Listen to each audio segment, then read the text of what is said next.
שלום לכם. בסרטון הזה נלמד מהם הכפתורים שבמסך המצלמה ואיך משתמשים בהם. איך אתם רואים, יש 3 כפתורים במסך המצלמה. אבל לפני זה, בואו נראה מה יש לנו בתוך המסך עצמו. בו אנחנו רואים הרבה סמלים במסך.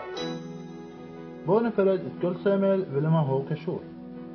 בואו נתחיל מצד שמאל מלמעלה. הסמל הראשון שאתם רואים אותו בצבע סגול, מסמל שהמצלמה עכשיו במצב וידאו. הסמל הבא, MF, מצב התמקדות, להיות אוטומטי או ידני, במצב עכשיו ידני. הסמל הבא הוא זה, וזהו הצמצם. והסמל שמתחת לסמל הצמצם הוא זה, מהירות תריס. אחר כך את הסמל הזה, והוא אחראי על הרגישות. עכשיו את הסמל הזה, זה איזון הלבן. ובו למטה אנחנו רואים את CH1 ו-CH2, זאת רמת קלט המיקרופון, ולידו את התאריך והשעה. אחרי זה את הסמל הירוק, וזהו סמל הסוללה. ממשיכים למעלה ורואים עוד סמל ירוק, זה לתחילת צילום ולעצירה זמנית. נמשיך למעלה עוד ורואים את הסמל הזה, וזה קוד הזמן. את הסמל הזה הוא מתג חריץ אוטומטי. ובו למעלה בזווית המסך הימנית רואים מספרים, זה זמן שניות בכרטיס SD, ולידו רואים את A ו-B, זה חריץ כרטיסים.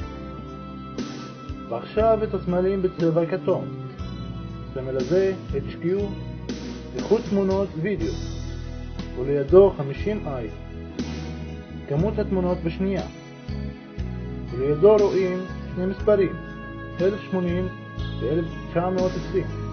1080 זה רזולוציה אנכית, 1920 זה רזולוציה אופקית. ועכשיו את הסמל האחרון M, צילום ידני. עכשיו בואו נראה את 3 הכפתורים שבצד המסך. הכפתור הראשון אינדקס.